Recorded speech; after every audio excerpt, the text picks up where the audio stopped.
This is the New American Media. Live from the Milky Way galaxy, the solar system, planet Earth, North America, the United States of America, California, Los Angeles, to be quite painfully specific. Hello and welcome to Agree to Disagree here on the New American Media.com, part of the TNAM radio network. I am your host, Brian Engelman. Welcome to the program. Syria. Can you even point to Syria on a map, folks? What is the quote that I just saw from Mr. George Carlin? I think it was George Carlin, and it's been paraphrased many different times. It's think of a person of average intelligence, and then realize that half of our country is dumber than that. Think of a person with average intelligence and realize that half of our nation is dumber than that. So, why are we going to war? Why do we need to jump into another civil war? What's going on? Well, that's why we're here talking today. So, real quick, please make sure you have subscribed, youtube.com/The New American Media. Subscribe to that. Check out our homepage, thenewamericanmedia.com. Follow us on Twitter at American_media_. And search The New American Media, spaces, on Facebook and like our page. So, let's bring in Blake the eccentric Walley into the program. Regular guest co-host for that matter, actually. A radio host in his own right. Hello. Blake, you're live on the air, sir. How's it going? Oh, just wonderful as always, Brian. How are you? My brother kind of summed it up nicely. I don't know if he sent a tweet out or put something on Facebook. I kind of forget all these different avenues where we disseminate different information these days. But he said, it's been a long time since we started another war with the country. It feels good. Just very tongue-in-cheek, very stupid. Like, I can't really, this is what we're going to do while Detroit's going bankrupt and places in California are going bankrupt and there's still Fukushima leaking radiation, and there's still problems in the Gulf Coast with the oil spill. Yeah, I just think we should go get involved in somebody else's problem. Let's go into someone else's civil war. So, anyway, real quick, Blake, that's how I'm doing. But before we get going, can you take a second, introduce yourself, and let people know what you do, where you do it, and how they can stay in touch with you? I like to get that out of the way right in the beginning as well. Sure. My name is Blake Walley, or Blake the Eccentric, and I started a blog a few years ago and got into radio to try to get involved in the media because the media won't do its job, so I decided to get involved. And, yeah, you can follow me. I'm over at eccentricperspective.com, which I don't really update very frequently, but if you haven't been there before, it's worth checking out. I do a 3-day-a-week radio show on freedomizerradio.com, Monday, Wednesday, Thursday, 12 to 1:30 Pacific. You can find the podcast by checking out iTunes at Eccentric Perspective. But the best place to follow me is on Twitter, Eccentric99. And I throw out all kinds of news highlights and stuff because I am pretty much, I do research pretty much nonstop all the time, like an obsessed lunatic. So I'm just into the news. So if you want to see some of the crazy stories that you don't find everywhere, that would be a good place to check out and get caught up on things. Well, you've been following this situation in Syria. By the way, if you haven't noticed, America and Globe, I know we have a lot of people follow our content. Where do they like us? They like us in Canada. They like us in Australia. They like us. I don't know. But England. Cleveland, yes, definitely. I said England. It's all right. I said Cleveland. Bloody Cleveland. Well, we do a sports show, The Unhappy Hour. That's a Cleveland-based sports show. But anyway, so, basically to anyone across the world that doesn't really understand what's going on, the United States is on the verge, on the brink of damn near joining another war. And this is something you've been following. And I'm just wondering if we can maybe kind of like update where we're at today and maybe start breaking down some of the narratives that, the different sales techniques, the sales pitches that are going on out there, and kind of... What do we really need to say, Brian? I could pretty much sum it up in just very shortly, very quickly here. Really, there's undeniable proof that it was done by Assad, according to John Kerry, and that's all we need to know. Why should we question any further? Haven't they earned our respect and our trust? And you know what? It's been a really good program. Thanks for joining us. My name's Brian. We'll see you everybody. later. The New American Media. Check us out. I gotta go. Bye. No, I'm just kidding. Yes. That was actually really fun.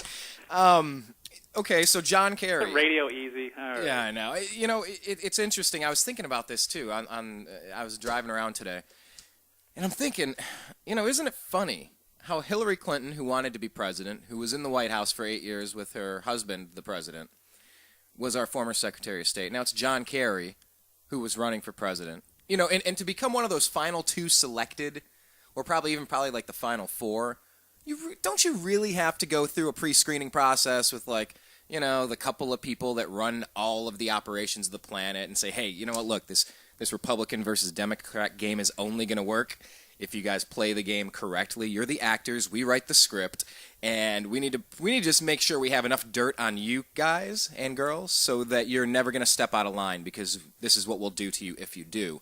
So then they put a John Kerry in there. And then they put a Hillary Clinton in there. He was Skull and Bones. Well, what do you know? That means poison, right? Kind of, yeah. If you're in a position of power and you're versus the people, yeah, you know, maybe you are kind of like a poison. Well, you know, I just find it so interesting. I mean, and who's one of the main characters pushing for war in Syria? John McCain, one of the other pre-selected puppets.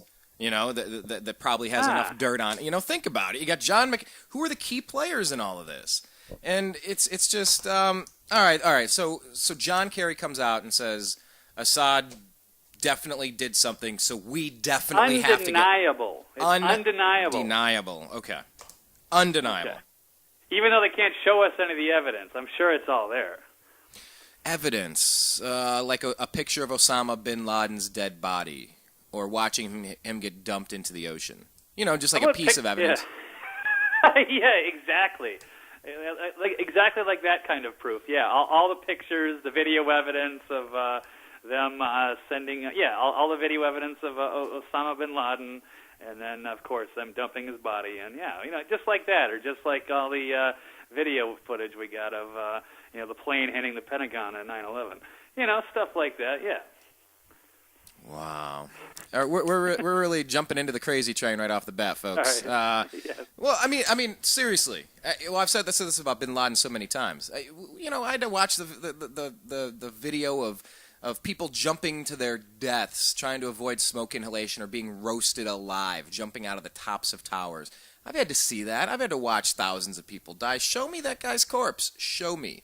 What about Saddam Hussein? We get one grainy photo. It's someone snuck in a video camera, and then it cuts away, and then it cuts back to it, and he's dangling. It's like, wow, look, there he is. He must be dead. Of course. Yeah, one little, I mean, come on. I don't know. Okay. Who knows with that one? Yeah, I don't think. My point on Syria, and I'm just raising these because people have legitimate questions. With all of the footage, where was any photo of that plane hitting the Pentagon? Just where is one picture of it? It's the Pentagon. 4 frames, Brian. Isn't 4 frames enough? 4 frames from a gas station a few miles away, a few grainy photos. Yeah, that's right. Yeah, that was convincing for me. I'm good. Yeah, my bad. That's when I became convinced, because I wasn't quite sure at first, and then when they showed that, and it was just like a white blur and an explosion, then I was like, dude, undeniable. You know, when I played football, that was my nickname. Undeniable? White blur. White blur. No, I was fast. I don't know. I'm just kidding. Anyway, So here's the deal. They're saying it's undeniable that Assad is committing these atrocities against his people. So one of the questions is, how is it undeniable? Where is the proof that it wasn't the rebels doing this? What's known commonly as a false flag attack, or something staged to kind of launch this whole other set of dominoes that once you kick the first one, it goes and goes and goes. But on the flip side of that, I understand the humanitarian angle of this, but to the United States troops and all of my friends and family that are serving in the armed forces, who cares? Who cares about 700 people that are not U.S. citizens? Why do we need to send our people there to do it? Now, I know the president's saying, oh, we're not going to put boots on the ground. Yeah, remember when Iraq was supposed to be this shock and awe thing and be done in a week for the next football game or whatever it was? Yeah, that didn't work out so well. That's why I'm kind of a little reluctant to get involved in another war, Blake. So, well, yeah. On that, let me say something here on this quick. Now, if circumstances were different, let me give you a quick hypothetical scenario. I can wrap up really quick. Now, if the rebels that we were funding or siding with against Assad, now if they were actually good people, and Assad really was like the horrible monster that they like to say he is, and he really and the people there were just totally oppressed, and they were helpless, and they didn't know what to do. How do we get rid of this guy? Unable to do with it, and he was using, and it was proven, and it was undeniable that he was using, chemical weapons and murdering all of these innocent people. Then, on that circumstance, I would say, hey, I would love to see boots on the ground, like the military that I think of, like America. You just going in there, our military just going in and just is kicking their ass, liberating the people. They all love us, and then we get out, hand it over to all the good rebels or whatever, and then that's it. Boom, no occupation, no military contracts, no Halliburton, no exploiting the labor, no exploiting oil or resources, just boom, in and out. Look at us. We are the good guys in the world, and everybody loves us, and the horrible people fear us because we just go in, take them out, and then go back home. Yeah, like unleashing a monster in like a sci-fi movie. It's like, go get him. No, you guys say, go get him. And you're on the, and then like Godzilla just stomps around and destroys an entire city, and then you're gone. Yeah, that's not what we do. It becomes way more complicated. It's never as simple as it sounds. Because think of this. You're going to go launch, what was it, Bill Clinton during the Wag the Dog days when he wanted to distract from all the Monica Lewinsky stuff, which wasn't about getting a BJ in the Oval Office. It was about a repeated pathological history of subversion of women and pushing for sexual advances against a long list of people, all the way coming up through Arkansas that President Bill Clinton had in his past, and then him lying about it under oath of when he was under cross-examination. He perjured himself, which is why he was impeached, not because of a BJ, just so we don't rewrite history and think of him as this fantastic, amazing human being. He's kind of a creep and kind of is very loosely. Anyway, I digress. But during the middle of that fiasco, we launched a few missiles into an aspirin factory to try to distract. It was Wag the Dog. Hey, look, we're at war with the Albanians. Look over here. Here's a shiny object. Hey, kids. Hey, American citizens, take a look. Here you go. Look at this jangly object. Come here. Come here, everybody. Look, see what's going on. Look, there's something going on over here. And, you have Benghazi, you have IRS, you have the NSA, a huge laundry list heaping of impeachable offenses from this president. Nope, it's undeniable. We got to go get involved in the Civil War, Blake. Absolutely. And, in fact, there was a great article that was released this week kind of under the radar. It's from Know the Lies. It was eventually mirrored on InfoWars, and it's actually 100 articles of impeachment against Obama. There are 100. They compiled a list in just these last 4.5 years. Is he halfway to where Bush got with the Patriot Act and weapons of mass destruction? And how many did Bush have? 200? Was he 175? Like, who's ahead of pace? No idea. Based on an 8-year average. But it's a big list. Yeah. Yeah, I'm just going on the 8-year average, trying to break it down. Is like in the Olympics every 4 years, you got to try to what's the world record? I mean, I don't know. President Nixon wasn't impeached because he wiretapped one little office. This president wiretaps the entire globe. Stories are coming out that he's wiretapping the Israelis, our closest ally. The United States doesn't have a closer friend in the world than Israel. Wiretapping them. We're wiretapping the United Nations. We're wiretapping the Brits. We're reading United States citizens' emails. Don't believe the metadata garbage. They're tapping all of your stuff. They're tracking when you drive to work. They're tracking what you buy on your credit card. They're tracking every single damn thing about you. But he's not impeached. Nixon, wiretap in office. You gotta go, pal. I am not a crook. Oh, what an evil monster. He wiretapped one room. Wow, he should have been hung in the court square, Blake. That should have been on TV. Firing squad. What a madman. I mean, this president's getting away with every single thing you could imagine, and very few people are raising the concern. I mean, am I crazy to think that what Nixon did is 1/1 millionth of what President Obama's allowing to have happen with the NSA? Yes, that would be correct. Obama is got to be the worst thing that's ever happened to this country. He dwarfs anything that a lot of other people did. I'm not saying that Nixon and J. Edgar Hoover would have done just as much evil if they had access to the NSA like Obama does, or the military. I'm sure they could have done just as bad. So I don't want to say it's exclusive, but as bad as he was supposed to be hope and change, and is supposed to be the opposite of George Bush, and he's actually been far worse. So it's pretty disgusting, and that's a terrible administration. This is way beyond left and right. This is all about right and wrong, and we're going too far. But at the same time, they're really losing control. They're losing the narrative. I don't see a lot of passionate people anymore getting involved trying to protect Obama. Even just like on Twitter, most of the people that seem to be pro-Obama look like they're sock puppets. So it's getting pretty sad.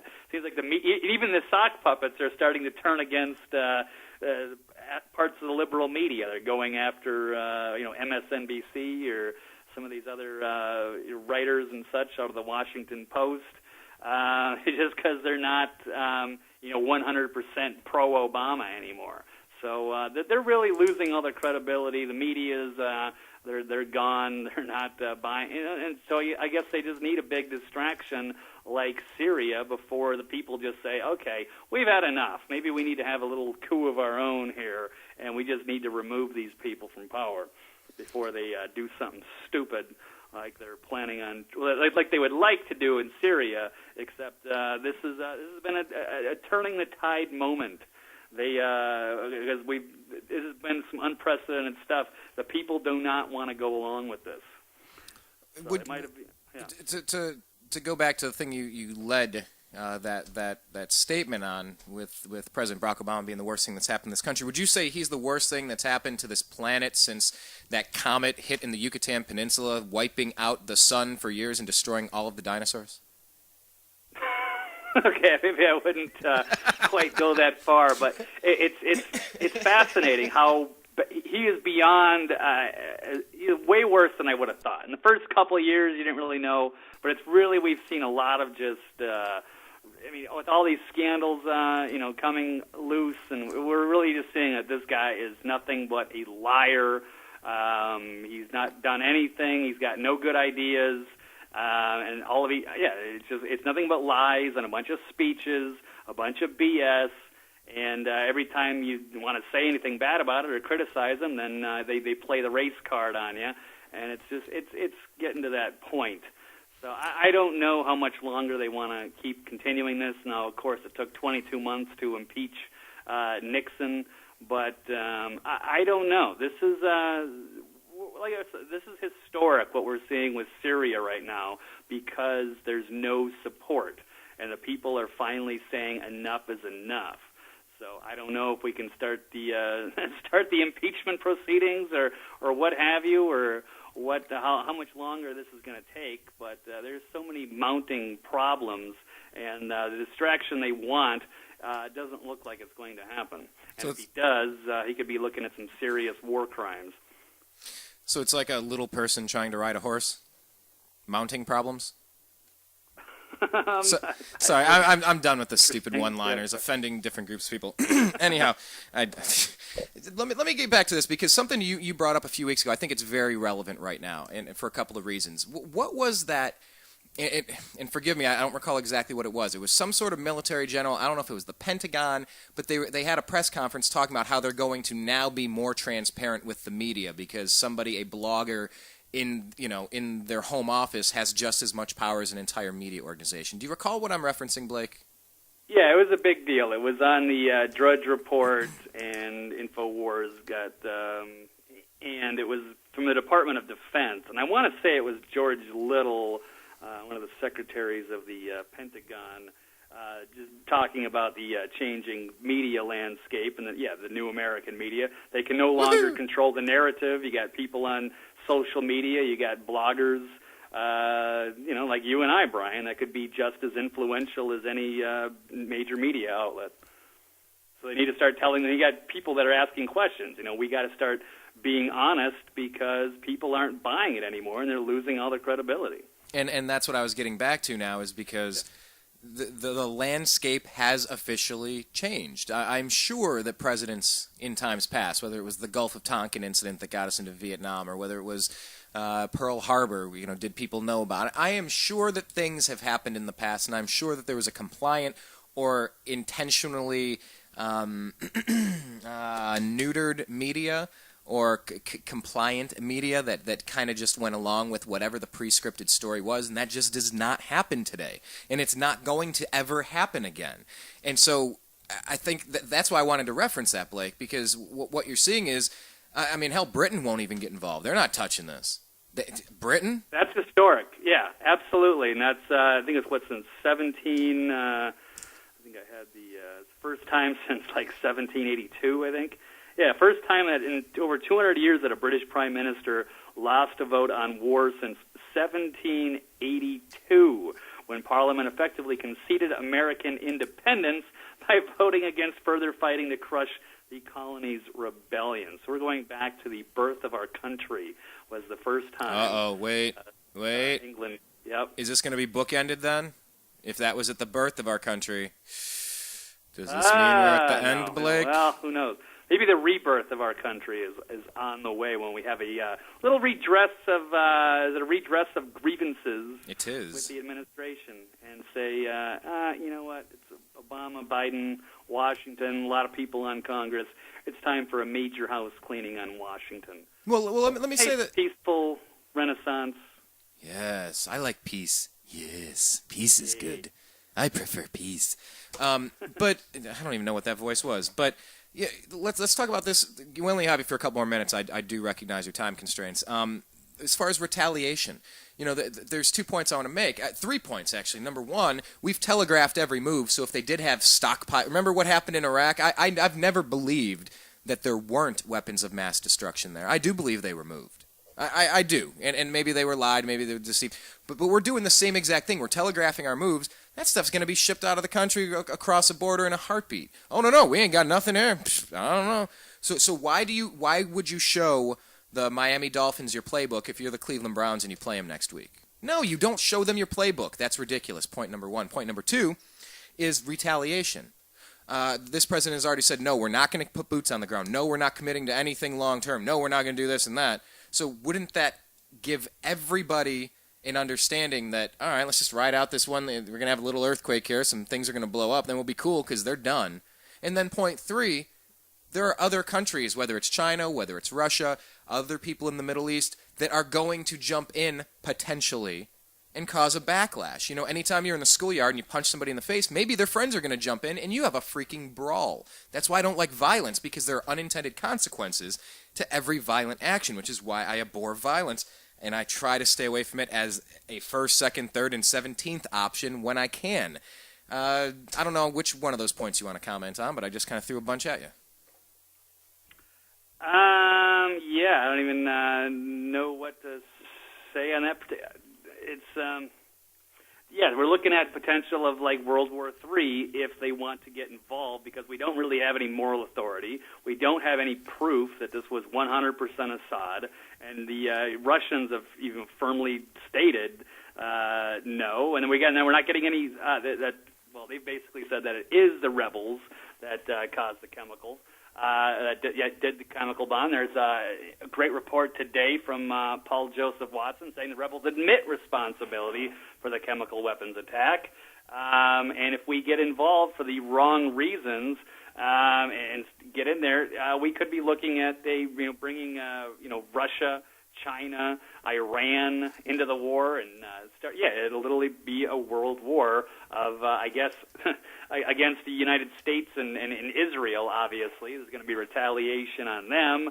So, and I don't know. I mean, if we're not getting support from Britain, one of our top allies, I don't know about France. That might be the only one that might join in the fray. I'm not quite sure how the people are feeling about that, but. Yeah, you start messing around here for the wrong reasons, and yeah, like you said, it's a big schoolyard fight, and Russia and China and Iran are, should be taken seriously. We shouldn't be there. So now they're saying, oh, we're just going to launch a shot across the bow, and then you've got, John Kerry out there trying to do some fear-mongering and trying to say that, it was creepy. He was, talking about how the, describing all the dead children and stuff, but it was weird because he was saying, like, there's not a drop of blood, not one drop of blood, and, there's all these they're staining their white shrouds and stuff like that. Not a scratch, not a shrapnel.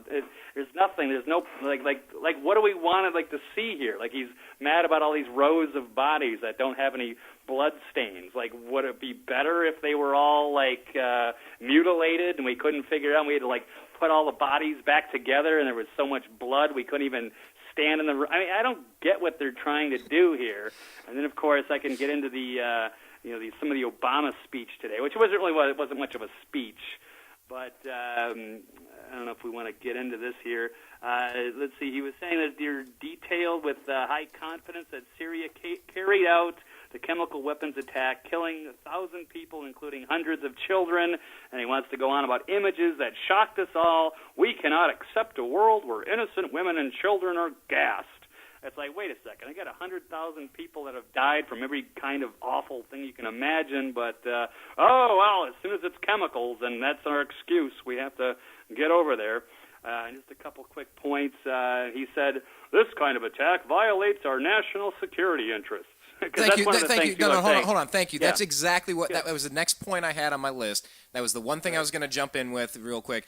What in the hell are our national security interests over here because of some sarin gas or some? I'm not sure exactly what kind of because of some gas over there. What in the hell is my national security interest in danger of because of what they're doing over there? And what is the difference between gunning hundreds of thousands of people down with any sorts of firearm, or chopping heads off with machetes on our southern border because they're fighting a stupid, losing war on drugs that's only empowering the creeps, the criminals, and the gang members? What is the difference between those tens of thousands of bodies and gassed bodies? What makes those worse? I don't get it, Blake. How is that national security? I know. That's why I said that thing with Kerry. It was shocking. Like, it was like a bad thing that they were... they were dead and wrapped in, white shrouds, and they didn't have a drop of, they didn't have blood stains on them. Like, that was a bad thing. Like, oh, those chemical weapons, that's so much worse. I mean, they are awful, but we don't have any proof of where they came from. And all the proof, all the signs are showing that. Why are we affiliated with these Al-Qaeda-related rebels? That's another point that I was going to make. Yeah. The opposition isn't good. Remember what happened in Egypt with the Muslim Brotherhood? Remember the Muslim Brotherhood, everybody. Why did they get support? Why did the youth and the good people in Iran that are trying to throw down and cast the shackles off of their oppressive regime, why did they get no love at all? They actually like the West. No love. And then we end up arming and supporting Al-Qaeda and the Muslim Brotherhood. You've got to be kidding me. This cannot all be accidental, Blake. Can it? No. In fact, there's some proof saying that Obama, the administration, was paying some of these guys. Been a couple of great articles from WorldNet Daily and Dr. Jerome Corsi saying that Egypt is going to start putting these Muslim Brotherhood people on trial, and it's going to be shown that they were getting paid from the Obama administration. So there are some very weird ties from the administration to the Muslim Brotherhood, including Hillary Clinton's right-hand woman, Huma Abedin, who happens to also be married to, Anthony Weiner. So, there's some weird ties with that stuff, so I don't know. It's pretty crazy stuff. And it's reached that boiling point. I don't know how much, what else they're going to try to do, or they're out of options. All the scandals are starting to hit them. These new bombshells from the Muslim Brotherhood connection, connected to the Obama administration, the Al-Qaeda. Are they affiliated? Why are we? Why are we dealing with them? And we're going to let them take over Syria and get their hands on the chemical weapons? I mean, it's just disgusting. Are we arming them through the whole Benghazi thing? Does that have something to do with it? But Yeah, a lot of these things tie together, and it's pretty disgusting, and it's starting to become very much more transparent, but it also gets more bizarre. So anyway, of course, we also didn't have the. They want to get in these conflicts, and one of the parts I didn't get to was you need in order to get into a war, you need to establish that there is a national security threat, and you need to get approval from Congress. That is so passé, Blake. That is so Bush administration.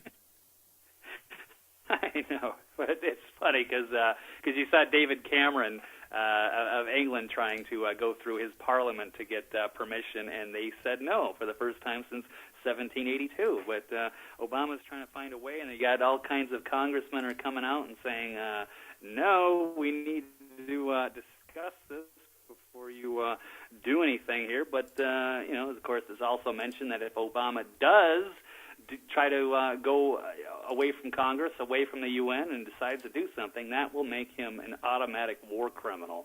So we could put away those 100 articles of impeachment, and I don't know how he would get out of this one if he's going to start. What would this even do if you start launching a bunch of cruise missiles around and kill a bunch of innocent people, or start blowing up some infrastructure? How is that supposed to... that's going to threaten Assad or something like that, or, I better stop not using chemical weapons, but even though we don't have any proof that he did, and in fact there's been one of the other bombshells of this whole story was, let me see if I can find this, the intercepted intelligence revealed that the Syrian Defense Ministry was making panicked phone calls to Syria's chemical weapons department demanding answers in hours after the attack. Like, what the hell? Where would this chemical weapon come from? And that's basically proof in itself that it was not ordered by Assad's forces. So why would they start panicking and making phone calls? Like, who launched a chemical weapon? Like, we didn't. We didn't either. So, must be the rebels. But then, and of course, it's today, like I said, there's a tweet I sent to you very recently about rebels admitting their responsibility for chemical weapons attack as militants told an AP reporter they were mishandling Saudi-supplied chemical weapons, causing the accident. It looked like this might have just been an accident by these people that didn't know how to handle these chemical weapons. So very crazy developments today. So I don't know. Did we forget anything, Brian? Lord, yes. We forgot to buy the neocon line. We forgot to buy the large globalist destroy then rebuild and reap all of the benefits from all of the contracts propaganda. We forgot to listen to who are the main people out there in the media that are pushing for this, because I just read a report 9% of the American people are down. I don't know who in the hell this 9% is. Probably the ones that don't mind GMO food, don't know what chemtrails are, don't care about fluoride. They think our government's all on the up and up. Maybe they just blindly support this president through thick and thin, which would make them highly left-wing, because I really think the Obamacare debacle pushed away damn near everybody in the middle and on the right. So you have left-wing people maybe with their heads buried in the sand, blind supporters. I mean, who is the 9% that wants to go to war right now after 10, 12 years in Iraq and Afghanistan and our own nation is falling and crumbling apart with $17 trillion on a credit card? I don't know who the 9% is, but who are the people in the media, Blake, that are actually pushing for this? I can tell you right now, speaking of, there is an interesting Mediaite article out today. It's called Media Takes Sides, a guide to who's for and who's against the Syria strike. Oh, that is good. Hey, can you I'll give you a quick rundown. I'm going to give you a rundown. I'll ask you, do you think they're for the war or I like against this. war? It's a game. I really like this. Quick. This is the last, because I've got to Hold on, Blake. I was going to say real quick, can you tweet that out when you get a second and tag American_media_, and I'd love to take a look at that and share that with our crew. But go ahead. I'll guess. All right, first of all, first person, Ed Schultz, MSNBC. For the war. He is against. What? Right. You see how disconnected I am. I haven't been watching TV much this week. All right, go ahead. All right, number 2, Bill O'Reilly. For it. Yep. Okay, number 3, Rush Limbaugh. Against it. You are correct, sir. I do listen to him on a drive, on a regular drive sometimes. All right, number 4, Bill Kristol. Oh, he's probably for it. Of course. Yep, that's true. All right, how about Rachel Maddow? Against it. Correct. Sean Hannity? Against it. You are correct, sir. I've caught a little bit of Hannity. I've caught a little bit of Maddow. And I'm going to say this. I don't know if I'm not familiar with this person. This is Eugene Robinson, and the only Eugene Robinson I know of. Football player. Yeah, exactly. What was that, the Seahawks or something? I don't even know. I know Falcons, Super Bowl. Oh, that's right, Falcons. Hugh Hewitt, one of my favorite radio talk guys, a fellow Clevelander, Cleveland sports fan as well. He's a great guy, but he's very neocon when it comes to this stuff, and he's really pushing for the people to support this right now. And I don't get it. And he's saying, he told his audience today, I heard him, he said, listen, guys, I know you're bombarding me on Twitter saying that we need to stay out of this. Please just give my next guest a list. Like, he must be getting absolutely hammered by his audience. Just because he was pleading with them, please let me try to convince you that this is actually a good idea. And people are like, hell no! Hell no! Can we fix Detroit? Can we get a couple middle-class jobs again? Can we do something without taxing us into oblivion? Can you get the government out of our lives? Can you stop destroying healthcare? Can you stop? No! We don't need another war. And when you click one domino, you never know how long that line goes. But you've started something that you're not prepared to deal with. And that's what the president said. Nope, no boots on the ground, no extended warfare. Then what the heck? Then why do it? What is the objective, Blake? Do you know the objective? And I guess that'll be the last question. Do we know what the objective of this is supposed to be, according to the Obama administration narrative? Any idea? No, they just want to say that they're trying to send a message that chemical weapons are not tolerated, and they want to act like they're the moral authority and that they're good people, and they want to protect women and children from these awful chemical weapons. But we don't mind the Monsanto chemicals in all of our food supply, or the fluoride and chlorine in our water. And no, And do we want to get back to that media sides quickly? Just these last few. Yeah, let's go. All right, before we go. Yeah. Just to see who else is on its side. How about Bill Maher? Against it. Correct. Okay, give you a double one from the five. Bob Beckel and Eric Bolling. Bolling for it. Beckel against it.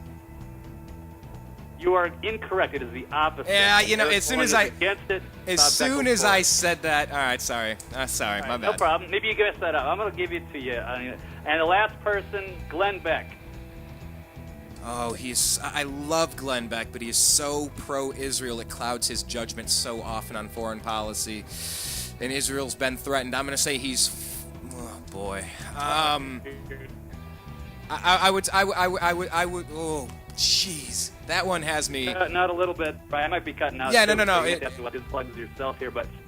I'm a little. I don't even know where to guess with Beck. I'm having such a lousy connection. Okay, I can still. All right, Glenn Beck is against. So you're looking at it's Bill O'Reilly and Bill Kristol and some guy from MSNBC I haven't heard of. And that's so far of the who's who. But, Brian, I got to go. I appreciate the time. It was a pleasure, as always. Thank you, sir. Appreciate you. Take care. Thank you for joining us on the program again today. Yeah, Beck just threw me off. I could not guess one way or another. He's so pro-Israel. Clouds so much of the judgment there. But, hey, man, thanks a lot. We'll talk again soon, and hopefully we will not be in World War III come next time we do an Agree to Disagree. You be safe, stay well, and be sure, everybody, you go check out Blake. You can hear him every Monday, Wednesday, Thursday on freedomizerradio.com. He does a show called Eccentric Perspective. Go check it out, and he's on Twitter at Eccentric99, so make sure that you're following him there. So, thank you very much for joining us today. My name's Brian Engelman. You've been listening to Agree to Disagree here on thenewamericanmedia.com. Check out our homepage, thenewamericanmedia.com. Make sure that you follow us on Twitter at American_media_telefriend. Search The New American Media on Facebook, like our page, and subscribe to youtube.com/The New American Media. We're just going to take a quick little break, and we're going to be back. We're going to talk about some sports. Yeah, because we do a sports show called The Unhappy Hour. This has been Agree to Disagree. We're going to make a hard pivot, make a transition. Cleveland Browns won their game. Fantastic. What does it mean? What are we getting ready for? I'm just so amped for football. So excited for it. We'll be back talking about that a little bit. We're going to talk about Jake Stoneburner's comments about the Johnny Manziel suspension. Yeah, Manziel's doing autographs and all the garbage and getting paid. Oh, maybe they can't quite track it. Yeah, he has to miss 2 quarters of one game. The entire Ohio State team was decimated for 2 years. And had to fire the head coach. Thanks, NCAA. Glad you're consistent. Just like President Barack Obama saying that if you don't get approval from Congress, it's impeached. All of it, just all the political inconsistencies. We'll just try to stick to sports on the next segment. We'll be right back. Just a moment.